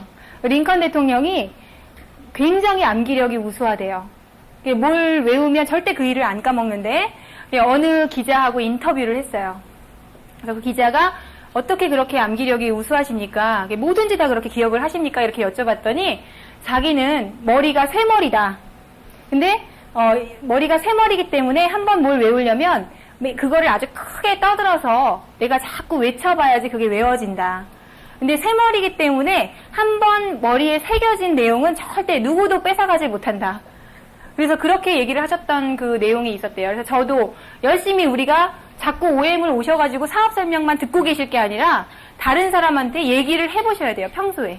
얘기를 자꾸 하시다 보면은 경험이 생기고, 그리고 내가 그걸 충분히 이해하게 되고, 우리 왜 누군가한테 가르치려고 준비하시다가 그걸 완벽하게 깨닫게 되시는 경우가 참 많잖아요. 그래서 OM 섀도우 플랜을 사업 설명 준비를 하셔야 되는데, 내용을 준비하시는 것뿐만 아니라 외적인 부분, 그리고 내적인 부분, 이런 부분들도 충분히 준비를 하셔야 됩니다. 복장 상태, 그리고 나의 열정, 또 눈빛, 뭐 이런 부분들까지도 준비가 되신다면 정말 성공자가 되시는 거겠죠. 그래서 이렇게 사업 설명을 하시는데, 특히 사업 설명을 하실 때 좀 꼭 이거는 염두에 두십시오라고 말씀드리고 싶은 부분이, 부부를 후원하실 때는 반드시 그 부부에게 함께 사업 설명을 해주시라는 거예요. 제가 그 부분을 느끼게 된 계기가 있었는데, 부부 중에 한 분만 후원을 해서 마케팅을 열심히 설명해 주셨다 하더라도 배우자가 모르는 상태에서 반대를 하시기 시작하면은 거기에 에너지만 소모하시고 바로 동참을 못 하시더라고요. 근데 두 분을 함께 비전을 보여주시면 그분들이 사업에 대한 비전을 함께 공유하시게 되기 때문에 사업적으로 바로 팔로우업 되실 확률이 굉장히 높아지신다는 거예요. 그래서 배우자 중에 한 분을 내가 먼저 후원하게 됐다 하더라도 이렇게 얘기를 하시라는 거예요. 이 사업은 부부가 함께 하거나 아니면 아예 안 하거나 둘 중에 하나를 선택해야 되는 사업이다.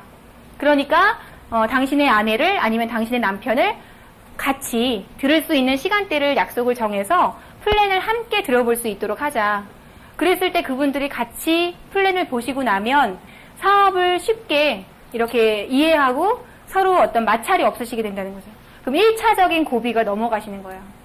저는 사업 설명을 할 때 어떤 것을 또 염두에 두냐면, 제가 후원하는 분이 미혼이실 때 그분의 부모님을 빠른 시간 내에 만나드려요. 왜냐하면 저 스스로 제가 처음 플랜을 보고 사업을 시작했을 때 부모님들이 가장 많이 반대하셨고 부모님 때문에 가장 고통스러웠었거든요. 가장 저를 기죽이는 분이 부모님이시더라고요. 뭐 장사하려고 방송을 그만뒀느냐, 하루 종일 길바닥으로 싸돌아 다닌다, 이러시면서 오늘은 많이 팔았냐, 집에 가면 이제 그렇게 얘기 매일매일 들어보세요. 닭똥 같은 눈물이 떨어지고, 그리고 꼭 밥 먹을 때 그거 얘기하시잖아요. 그래서 이제 그런 기간을 제가 좀 겪다 보니까, 우리 미혼인 저희 파트너가 만약에 집에 가서 엄마는 아메이 할 거야 이랬을 때 얼마나 반대를 많이 하실까. 그러면은 실제 아메이를 하는 것도 아닌데 그냥 상처만 받는 거예요. 그래서 특히 미혼을 후원할 때는 그분의 부모님을, 그분이 그냥 뭣도 모르고 하겠다고는 마음은 있는데 어떻게 해야 될지 모르실 때 부모님을 만나 뵙고, 저는 이런 사람인데 그러니까 이분이 지금 이렇게 사업을 하려고 하고 이건 이런 겁니다. 이렇게 설명을 드리면 그분들이 자기가 평소에 알고 있던 고정관념, 뭐 누가 이걸 하다 망했다, 뭐 이미 끝났다, 외제다, 뭐 이런 것들을 다 갖고 계세요. 저도 가지고 있었기 때문에 여러분도 다 가지고 계셨었잖아요. 그래서 그분들의 오해를 스폰서가 먼저 얼마나 빨리 해결해 주느냐, 그분 주변에 있는 인간관계를 여러분이 이렇게 다 발목을 잡으시지 못하도록 플랜을 보여주시기만 하라는 거예요. 여러분이 하시라는 게 아니고 플랜을 알고 계시면 최소한 걱정은 안 하시게 될 겁니다. 이렇게 알려드리면 그 가운데서 사업가가 나타나시기도 해요. 그렇겠죠. 그래서 그 일을 함께 하시는 것이 또 팀워크라고 생각을 합니다. 그래서 나도 나 혼자만 사업을 할 게 아니고 내 파트너도 혼자서 사업을 하시지 않도록 서로 충분한 커뮤니케이션을 하셔야 된다고 생각해요. 그리고 횟수에 주력하셔야 된다고 생각해요. 쇼더 플랜이든 OM이든 잘하고 못하고를 걱정하지 마세요. 저희 파트너분들이 대부분 제가 이렇게 지금까지 사업해오면서 가장 늦게까지 미루시는 게 사업 설명이에요. 특히 주부 사업가들. 사업 설명 안 하려고 그러시죠. 나는 못해. 막 이러면서 스폰서님이 하시는 것만 자꾸 이렇게 활용하려고 하시고 그러시는데 결국은 우리가 사업 설명을 하기 시작했을 때 정말 리더가 되시더라고요. 그래서 처음에는 잘하려고 하지 마시고 횟수에 주력을 하시는 거예요. 나는 매일 한 번 이상 해야지. 그럼 그냥 한 번 이상 해보시는 거예요. 나는 뭐 이틀에 한 번은 해야지. 내가 정하세요. 내가. 그래서 그거를 내가 해내시면서 점점 경험이 쌓이시게 되는데 결국에는 정말 사업 설명을 잘하는 그런 리더가 되실 수 있습니다. 그리고 그 다음에 사업 설명을 해주시고 난 분들에게 툴, 우리가 활용하는 테이프, 또 책, 또 자료, 이거를 꼭 건네주시란 얘기예요. 너무너무 쉬운 얘기인데 대부분이 또 잘 안 지키는 부분이시기도 해요. 그래서 항상 여러분의 가방이나 차에는 내가 누군가한테 권해줄 만한 책과 테이프와 자료가 반드시 구비되어 계셔야 돼요. 그렇지 않으면 사업가가 아니세요. 그래서 그분이 비전을 느끼셨든 그렇지 않든 어쨌든 책 테이프를 전해주시는데 꼭 빌려주셔야 됩니다. 그냥 주는 거라고 하시지 말고 나한테 굉장히 귀한 자료인데 먼저 빌려드리고 싶습니다 하시고 빌려주시고 나서 그분들이 그걸 들었던 안 들었던 반드시 일주일 후에는 돌려받으셔야 돼요. 그래야 그분이 그 다음 자료를 전해드릴 때 이거 굉장히 귀한 건데 나도 한번 봐야 되겠다. 다음에 반드시 또 받으러 오겠지? 그러면서 거기에 관심을 가지시기 시작하더라는 겁니다. 안 그러면은 그냥 집안의 어디 귀퉁이에 차에 박혀서 전혀 자료로서의 기능을 못하고 우리가 생각하는 것처럼 그분이 비전을 못 느끼시게 되더라고요. 그래서 이 툴 활용을 하시는 것도 사업 설명에서 굉장히 중요한 부분이세요. 그리고 5번째가 이제 사후 관리를 하시는 겁니다. 사후 관리는 팔로우업이라고도 하고 팔로우 스루라고도 하고 뭐 여러 가지 표현이 있습니다만 이런 부분이에요. 내가 비전 제시를 해준 그분, 사업 설명을 해드린 그분이 나처럼 사업을 지속적으로 하실 수 있도록 안내해드리는 거, 그게 사후 관리예요. 중요한 것은 무조건 사업을 해라 이게 아니라 얼마나 좋은지 그리고 왜 해야 되는지 어떻게 하는 건지 이걸 가르쳐 주시라는 거예요. 나는 알고 있는데 상대방은 모르시는 게 참 많습니다. 나는 아메이 우리 물류센터 IBO 플라자가 어디 붙어 있는지도 알고 있고 가입 절차는 어떻게 밟고 주문은 어떻게 하는 건지 너무 잘 알고 계신데 상대방은 모르신다는 거죠. 그러면 IP 안내해서 한번 구경도 시켜드리고 또 그분이 꿈을 적는 거에 대해서 필요성을 못 느끼고 계시잖아요. 꿈을 왜 적으셔야 되는지 알려드리라는 거예요. 매일매일 반복하기만 하면 성공할 수 있는 게 뭔지 책테임 미팅 참석하시는 거 가르쳐 드리라는 겁니다. 그래서 그런 것들을 지속적으로 해드리는 것이 팔로우업이에요. 그래서 우리가 정말 사업을 잘 하시려면 1인 기업이죠. 아메이는 누구나 다 나 혼자 결국 이 비즈니스를 하게 되는 1인 기업으로 형성되어 계신데 또 아메이가 아이러니한 것이 1인 기업이면서도 혼자서는 절대 성공을 할 수가 없어요. 그래서 우리가 팀워크 사업이라고도 하고 뭐 여러 가지 표현이 있습니다. 그런데 이 1인 기업으로서 가장 잘 하실 수 있는 것을 뭘 터득하셔야 되냐면 사후 관리를 얼마나 잘하느냐 내가 팔로우업을 얼마나 잘하느냐 그거를 잘 하셔야 돼요. 사업 설명을 보여주고 나서 그분을 집중적으로 이렇게 이끌어드리는 거 그분의 눈높이를 맞춰서 한 발자국만 앞에서 가르쳐 주시는 거. 그런 단계가 팔로우업 단계입니다. 그래서 저도 사실 처음에는 제 스스로가 비판을 하는 경우가 더 많았던 것 같아요. 아, 저분은 왜 책을 안 읽을까? 저분은 왜 테이블 안 들을까? 왜 미팅에 안 나올까? 이렇게 고민을 하고 그분을 비판하기만 했었는데 비판가가 되시지 말고 안내자가 되시라 그런 얘기가 있죠. 그래서 그분이 왜 안 하는가를 비판하려고 하시지 말고 그분이 어떻게 그걸 하실 수 있는가를 하나하나 안내해드리라는 거죠. 그리고 먼저 모범을 통해서 보여주고 계시기만 하면 하나하나 그분이 쫓아오게 되시더라고요. 그리고 이 팔로우업 단계에서 가장 잘하셔야 되는 것이 또 소개예요. 아메이를 그래서 네트워크 마케팅을 소개 마케팅이다 이렇게 얘기를 하고 있는데요. 어떤 부분이냐면 우리 그룹의 성공자 그리고 나의 업라인 스폰서 또 우리 그룹의 리더 사장님들 이런 분들을 소개해 주시는 것을 게을리하시지 말라는 거예요. 미팅에 나오셨을 때도 그냥 사업 설명만 딱 듣고 가시지 말고 애프터 미팅에 참석하셔서 스폰서도 소개해 주시고 그리고 다른 그룹 리더들도 인사를 시켜주시고 또 우리 그룹 다이아몬드 사장님들, 크라운 앰버서더 사장님들도 만나게 해주시고 그렇죠? 그래서 이 소개를 잘 해주시는 것도 사후 관리에 해당이 됩니다. 그래서 이 사후 관리에서는 내가 그분을 어떤 안내자, 강습을 해주는 강사의 역할을 해주는 그런 역할을 하셔야 되는데 어떤 걸 또 잘하시면 좋으냐면 프로모션을 잘하시면 좋아요. 미팅이든 또 제품에 대한 프로모션이든 또 펑션 세미나든 스폰서에 대한 것이든 정말 프로모션을 예쁘게 멋있게 정말 그분이 정말 그렇게 좋은가 뭐 이렇게 느끼게끔 진심으로 해주시면 팔로우업은 저절로 된다라고 생각을 해요. 그래서 우리가 말을 하는 걸 절대 귀찮거나 반복되는 일이라고 해서 힘든 일이라고 생각을 하시지 말고 말을 내가 얼마나 잘하고 상대방에게 많이 가르쳐주기 위해서 노력을 할 것인가가 이 사업에서는 굉장히 중요한 것 같습니다. 그리고 이 팔로우업을 잘 하시게 되고 그룹이 서서히 이제 파트너도 생기시고 소비자도 생기시고 하게 됐을 때 맵을 짜시는 것이 또 굉장히 중요합니다. 그래서 이 뎁스와 위스, 맵 짜시는 요령에 대해서 얘기를 하는 부분이죠. 그래서 뎁스는 깊이를 얘기하는 거예요. 그룹의 네트워크, 내 네트워크의 깊이. 어떻게 깊이를 짜내려 갈 것이냐. 그리고 위스는 넓이를 어떻게 짜내려 갈 것이냐. 그 부분을 얘기를 하는 겁니다.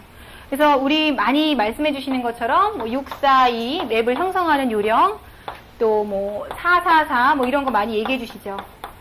또 47로 뎁스를 하시는 거 이런 요령들을 많이 가르쳐 주시죠. 근데 642는 내가 6사람의 사업가를 찾고 이 6분이 4분을 찾으실 수 있도록 도와주시고 이 4분이 각자 2분을 찾으실 수 있도록 도와주십시오 하는 게 642입니다. 근데 여기에서 말하는 642에 해당되는 분들은 사업가를 얘기하는 거예요. 소비자는 별도로 따로 관리를 하시는 거고요. 그리고 444는 내가 4분의 사업가를 찾으시고 그리고 이 4분이 또 각자 4분을 찾으실 수 있도록 도와주시고 또 이 4분이 각자 4분을 찾으실 수 있도록 도와주십시오 하는 겁니다. 이 4계열을 짜시는 거는 에메랄드를 목표로 가실 때 우선적으로 4사람을 찾아낸다라는 건데 그 부업으로 사업을 하고 계시는 경우 시간이 정말로 많이 부족하다라는 그런 상황이실 때 다이아몬드 레그를 한꺼번에 가실 수도 있지만 지금 대부분 다이아몬드를 목표로 가고 계시지만 일단 에메랄드 4레그를 먼저 돕고 그 다음에 나머지 2그룹을 찾아내시는 건 어렵지 않더라 하는 그런 이제 의미로 볼 때는 444로 이제 맵을 생각하시면서 짜내려 가시는 방법도 있습니다. 그리고 447은 어떤 의미냐면 내가 4사람의 사업가를 찾아서 이분들을 칠 때까지 도와드렸을 때 이 계열에서 반드시 플래티늄 이상의 사장님이 나타나시더라. 이제 그런 내용이에요. 그래서 각자의 상황에 맞게 스폰서와 상의하셔서 결정을 하시는데 요즘에는 보통 가장 빨리 잡고 계시는 목표가 다이아몬드시더라고요. 그래서 642를 염두에 두시면서 이제 비즈니스를 전개하시는 경우가 많은데 이 맵을 짜 내려가실 때 참 중요한 부분들이 많습니다만은 어떤 부분이 중요하냐면은 인간관계를 원칙으로 맵을 작성할 때 물 흐르듯이 하시라는 거예요. 내가 누군가를 만나서 그 사람을 컨택했다. 그러면은 그분을 직접 내가 케어할 수 있게 도와주시라는 겁니다. 그리고 그분과 친구 사이인 누군가를 내가 만나서 그분을 후원했는데 이분은 단순 소비자다, 사업가다, 뭐 어떤 이유에서건 가족은 가족끼리 다 이렇게 그 한 줄로 쫙 가입을 시키시는 경우 많죠. 그래서 예를 들어서 소비자로 이렇게 가족들이 가입이 됐는데 지금은 이제 6개월 비활동 규칙에서 3개월로 바뀌게 될 예정이라고 하죠. 그래서 이분이 먼저 가입을 했는데 사업은 안 하고 나는 제품만 쓸 거야 하셨다는 거죠. 예를 들어서 우리 언니가 그랬는데 이분이 이제 우리 사촌인데 이분은 내가 딱 그 다음에 후원을 했더니 사업을 하겠다라는 거예요.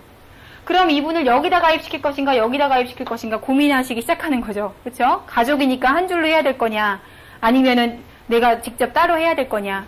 근데 제가 요즘에 내린 결론은 뭐냐면 물론 이제 각각의 상황에 따라 다 다르십니다만 사업을 할 분을 내가 가입을 시키고 이 단순 소비자인 분을 이분에게 다시 후원하시게 하는 거예요. 그래서 이분이 직접 케어를 하시게끔.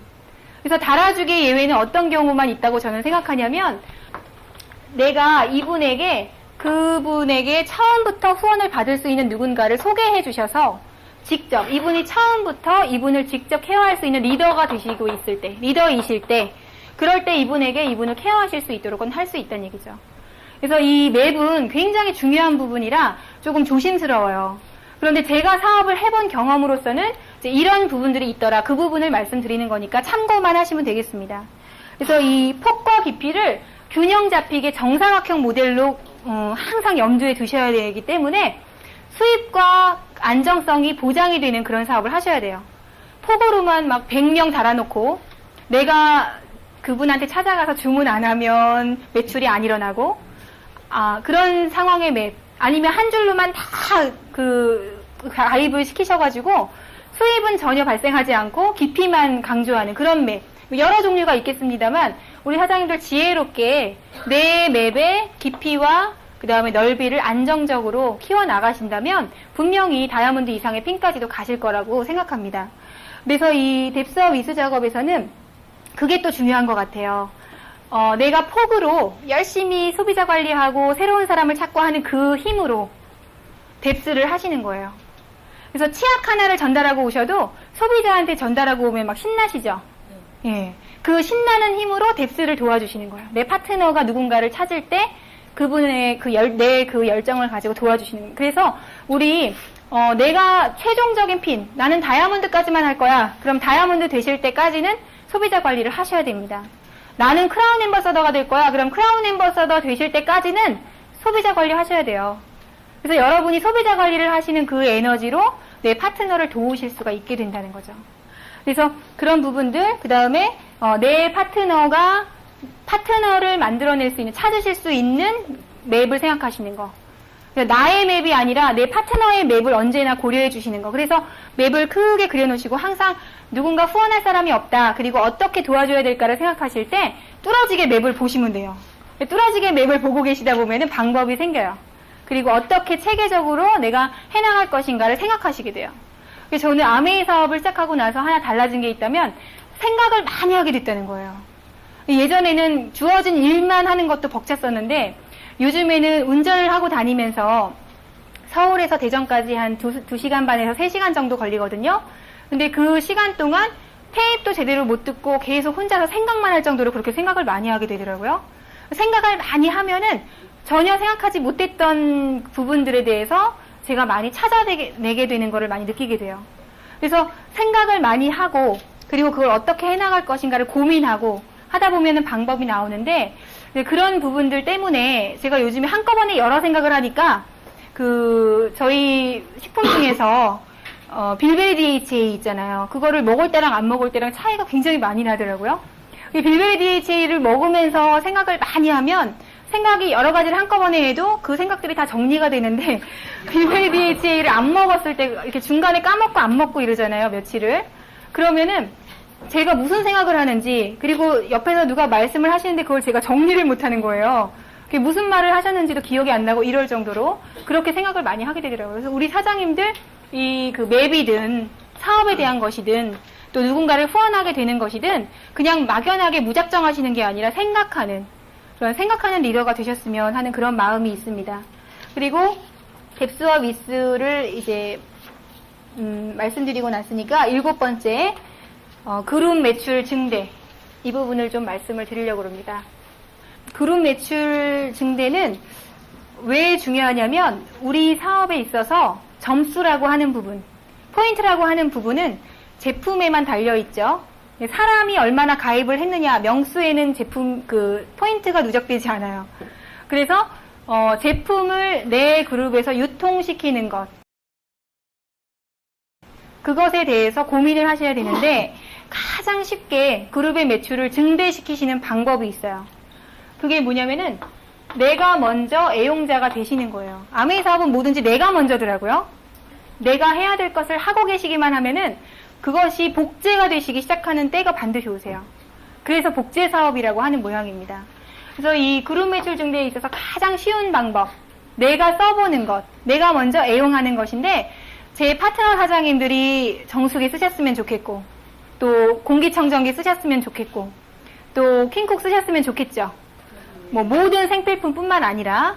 그런데 제가 킹콕 요리를 할 줄 모르고 제가 정수기를 쓰지 않고 제가 청정기를 사용해보지 않으니까 파트너 사장님들도 역시나 전혀 사용을 하시지 않더란 얘기죠. 제가 과감하게 내가 나 자신에게 먼저 투자하겠다라는 원칙을 세우고 나서 이 제품 애용을 하기 시작했어요. 그래서 저는 정수기를 처음에 99년에 나왔죠. 연말에 나왔는데 그때 정수기를 구입할 때 제 상황이 전혀 경제적으로 여유가 있는 상황이 아니었어요. 조기 전업에. 그리고 저 스스로 모든 이제 그 사업 유지비라든가 뭐 교통비라든가 이런 거를 다 부담하고 감당하던 시절이었기 때문에 정수기를 구입을 해서 써본다는 것 자체가 만약에 생필품이라고만 생각을 했다면은 사치일 수도 있었다는 얘기죠. 그런데 그때 제가 9개월 할부로 정수기를 구입했어요. 이자를 물을 것까지 다 감안을 하고. 왜 그랬냐면 사업이라고 생각을 했기 때문에 그랬던 것 같아요. 이걸 단순 소비라고 생각을 했으면 절대 못할 일이었는데 사업이고 투자라고 생각을 했기 때문에 그걸 제가 먼저 해봤습니다. 그랬더니 처음에는 그 정수기를 집에다가 달 생각도 하지 못하고 먼저 15일씩 빌려드리는, 우리 렌탈해드리는 그걸로만 사용을 했었어요. 근데 교육을 꾸준히 나오다 보면, 정수기 교육 듣다 보면 영 그렇지가 않잖아요. 당장 나부터 먹어야 되겠더라고요, 그 정수기를. 그래서 이제 그 다음에 또 한 번, 이제 매출이 성장하고 핀이 올라가면서 또 한 번 결단한 것이 그 정수기를 우리 집에 하루빨리 설치해서 온 가족이 건강함을 누리고, 그리고 렌탈용으로 또 한 대를 구입하고, 그런 식으로 저 자신이 먼저 사업적으로 투자를 했다는 얘기입니다. 그리고 제가 먼저 열심히 써보고요. 그랬더니 사업이 아니라 정말 이건 너무 좋아서 자랑을 하게 되는 거예요. 파트너 사장님들께. 그래서 매출이 일어나기 시작하는데 뭐 저는 정수기, 뭐 청정기, 퀸쿡 특별히 이걸 팔아야지라고 생각해 본 적이 한 번도 없어요. 제가 쓰고 공부해서 왜 좋은가를 알고 있으니까 어딜 가서도 정수기 물부터 드셔야 돼요. 이렇게 자신 있게 가르쳐 드리게 되는 거예요. 그럼 상대방이 선택은 상대방이 하시더라는 거죠. 이 애용이라는 부분이 바로 그런 부분인 것 같아요. 제가 어디 가서 물건을 팔아야지 이게 아니라 제가 먼저 쓰고 있고 얼마든지 좋은 걸 느끼고 있으니까 어디선가 누가 필요를 하실 때 준비되어 있더라는 거죠. 어디 가서도 자신 있게 설명해 드릴 수가 있고.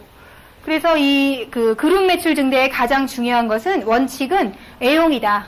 그리고 그 다음에 초기 시장에서는 내가 움직이지 않으면 매출이 일어나시지 않죠.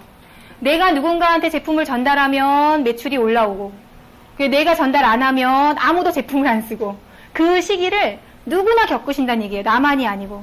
저도 처음에는 제가 쓰면 PB가 있고 제가 안 쓰면 PB가 없고 그게 반복이 됐었거든요. 그래서 열심히 전달을 합니다. 근데 저희가 누군가에게, 내가 소비자들에게 제품을 전달해요. A라는 소비자에게. 그래서 치약이든 칫솔이든 봉지 비닐에다가 들어서 이걸 갖다 드려요. 근데 이거를 구경하고 있는 B라는 사람이 제 3자 입장에서 이 모습을 볼 때는 파는 행위라는 거죠. 나는 열심히 이분한테 가서 치약 칫솔을 팔고 있는 거야, 이분 눈에는. 그래서 아메이 사업은 팔아야 된다라는 생각을 하시게 된다는 거죠. 그것도 더더군다나 남는 것도 없고 비싼 것도 아니고 몇천 원짜리 세제. 나보고 그래서 퐁퐁 장사하라는 거냐 이렇게 생각을 하신다는 거죠, 이분이. 그런데 일반적인 세일즈는 열심히 이분한테 갔다가 내가 판다고 해도 결국 내가 팔지 않는 순간 끝나버려요. 그런데 아메이 사업은 내가 이분에게 열심히 제품을 갖다주고 심부름해주고 가르쳐주고 했더니 이것이 영원히 나에게 보상으로 남는 거예요. 내 자녀에게 상속까지 되는 거예요. 그래서 그 플랜을 정확히 이해하셔야만이 치약 칫솔을 봉지에 담아서 다니실 수가 있게 되더라 하는 겁니다. 그래서 이 애용을 하시고 나서는 뭘 하셔야 되냐면은 전달을 하셔야 되는데 내가 지금 이거를 세일즈인지 아닌지 나 스스로 분간이 안 되실 때라도 고민하지 마시고 꾸준히 전달하시면 됩니다. 그랬을 때 일반적인 세일즈가 아니라 이 사업은 네트워크 사업이기 때문에 반드시 여러분의 네트워크로 영원히 상속이 되실 수 있는 날이 옵니다. 그래서 그 제품 하나를 전달하실 때라도 내가 네트워크를 하고 있는 것이다 라고 생각을 하시게 됐을 때 재미있게 그룹 매출 증대에 내가 발로 뛰면서 진행을 하실 수가 있습니다. 그리고 또 하나 그룹 매출을 증대시키시는 방법은 신제품 출시를 어기지 않으시는 거예요. 아메이 사업에 비밀이 있다면 매달 신제품이 나온다는 겁니다. 근데 그 신제품이 항상 미리 프로모션이 되죠. 며칠 날, 몇 시부터 어떤 제품이 어떻게 출시가 됩니다. 그래서 그 신제품 출시일이 오기 전에 미리 내가 그 제품을 구입하실 계획과 내 소비자에게 전달하실 계획을 가지셔야 돼요. 저는 그걸 어디서 느꼈냐면 처음에 사업을 시작할 때 제 마인드가 그랬어요. 사업을 해본 적도 없고 그리고 경험도 없고 그리고 제 인생에서 제가 사업을 할 거라고 생각해 본 적도 없고 그러니까는 마인드 자체가 사업가 마인드는 아니었거든요. 그래서 신제품이 출시된다는 건 알고 있었지만 내가 필요하지 않으면 굳이 그 제품을 쓸 필요가 있겠는가 이 정도 수준이었다는 거죠.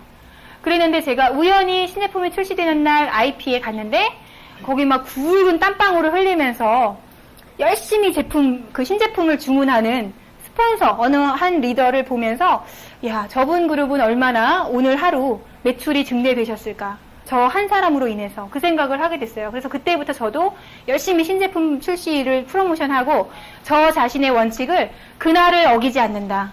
요즘에는 또 출시되면 오전 중에 다 끝나버리는 일이 너무 많잖아요. 그래서 미리미리 그날을 준비하시는 거예요. 소비자한테도 전화하셔서 이번에 이런 제품이 나온다. 근데 이 제품이 그날 나오면 그날로 TNA가 되더라.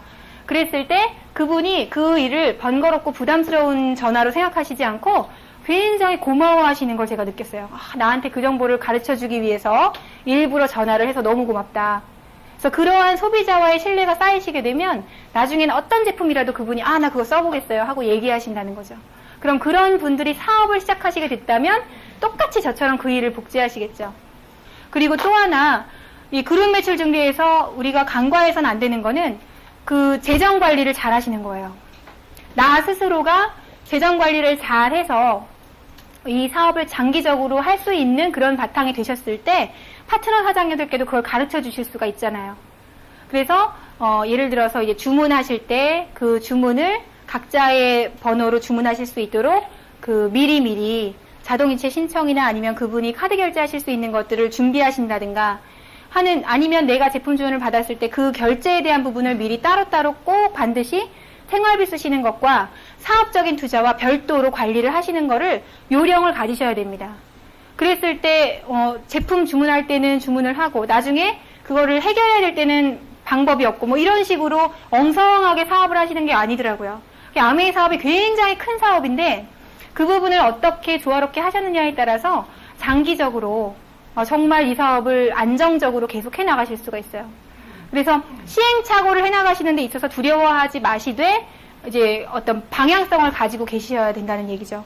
그래서 그 그룹 매출 증대에 있어서는 특별히 이제 이런 말씀들을 꼭 드리고 싶고, 그 다음에 8번째가 인간적인 성장입니다. 인간적인 성장은 아직 저도 이제 막 배워가고 아직도 계속 달라져야 되는 그런 부분이라서 굉장히 조심스러운데, 책, 그리고 테이프, 그리고 미팅을 통해서 우리가 인간적으로 성장하시게 되더라고요. 저 같은 경우는 처음에 책을 읽기 시작했을 때 아주 단순했어요. 그 이유가. 하루에 20분을 읽으면 성공한다고 그래가지고 그냥 읽기 시작을 했습니다. 처음에는 매일 읽는다는 게 참 곤욕스럽고 정말 오늘은 그냥 자고 싶고 이런 날도 많으실 거예요. 저도 그랬거든요. 그랬는데 요즘에는 제가 뭘 즐겁게 생각하냐면 책을 읽는 그 시간이 굉장히 재밌고 기대가 되고 그 시간이. 저는 자기 전에 그 원칙을 가지고 있는데 책을 읽고 잔 그 다음 날과 읽고 자지 않은 그 다음 날의 출발이 너무너무 차이가 난다라는 걸 알고 나서는 정말 그 시간을 즐기게 됐어요. 처음에는 단순히 원칙을 지키기 위해서 읽기 시작했던 책이 지금은 책 읽는 시간이 하루 24시간 중에 그 20분이 가장 꿀맛인데 어떤 것으로 인해서 동기부여를 받냐면 책 속에 정말 그 진리가 굉장히 많이 들어있다는 거를 요즘 들어서 특히 느끼거든요. 근데 예전에 요즘 책을 읽으면서 이런 생각을 해요. 이걸 내가 한 10년 전에 읽었다면 얼마나 좋았을까. 이걸 10년 전에 내가 읽었으면은 지금 내 모습이 지금보다 더 나아져 있을 텐데 이런 생각을 하게 될 정도로 정말 책을 읽는 즐거움이 커지고 있습니다. 그래서 우리 사장님들도 책을 읽으실 때 처음에 즐겁지 않으실 수도 있고 습관이 안 되어 계실 수도 있어요. 그런데 책을 읽다 보면 그 20분이 아니라 이제 내용에 집중하시게 되는 때가 오는데 책과 테이프와 미팅을 통해서 우리가 계속 성장하게 되더라고요. 그래서 이 책 테이프 미팅을 통해서 우리가 스스로는 깨닫지 못하지만 점점 더 큰 리더로 성장하시게 돼요. 그래서 이 인간적인 성장은 저는 끝이 없다고 생각을 합니다. 그래서 아메이 사업을 통해서 제가 가지고 있는 비전이 뭐냐면 죽을 때까지 배울 수 있는 그런 자세로 제가 변했다는 거죠. 그래서 그 배우는 것을 멈추시지만 않으면 반드시 리더로서 더 성장하시게 되더라는 거죠. 그리고 9번째네요. 모방성인데요. 사업을 진행하실 때 그 아메이 사업은 복제 사업입니다. 그래서 내가 혼자서만 잘하면 되는 게 아니라 내 파트너 사장님이 나처럼 잘 하실 수가 있게 돼야 내 사업이 안정적으로 성장하게 되는 거기 때문에 이 모방성을 항상 염두에 두셔야 돼요. 내 그룹에 나처럼 미팅에 참석하고 책을 읽고 테이프를 듣고 제품을 전달하는 그런 파트너가 몇 분이냐에 따라서 사업이 결정이 되죠.